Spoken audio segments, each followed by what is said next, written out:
بلکہ اس آیت کو دیکھا جائے تو اس سے تو صدیق کی عظمت مزید نکھرتی ہے، کیونکہ ایک ہوتا ہے خوف، دوسرا ہوتا ہے غم۔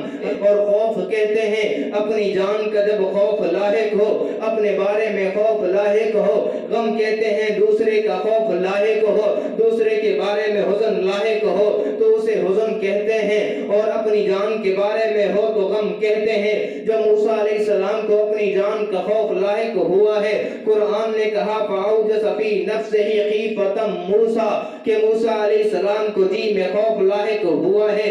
دوسری جگہ قرآن نے کہا لا تخف انک انت الاعلی۔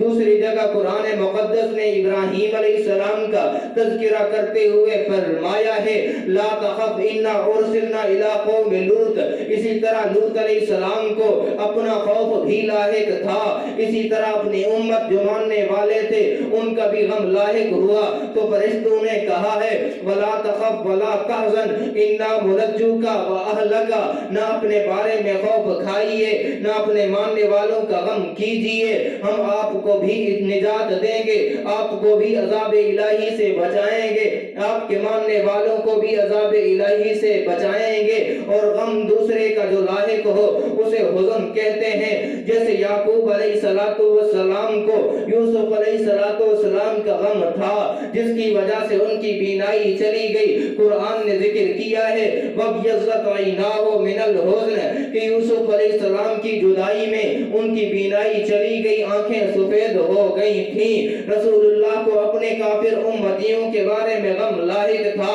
کہ یہ کیوں نہیں مانتے، یہ کیوں نہیں ماننے والے بن جاتے۔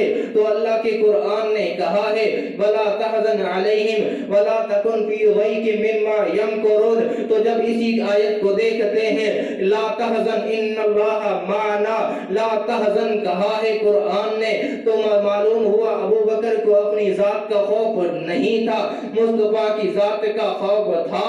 تو مصطفیٰ نے تسلی دی ہے، رب نے قرآن بنایا ہے، صدیق کی عظمت کو نکھارا ہے۔ سبحان اللہ۔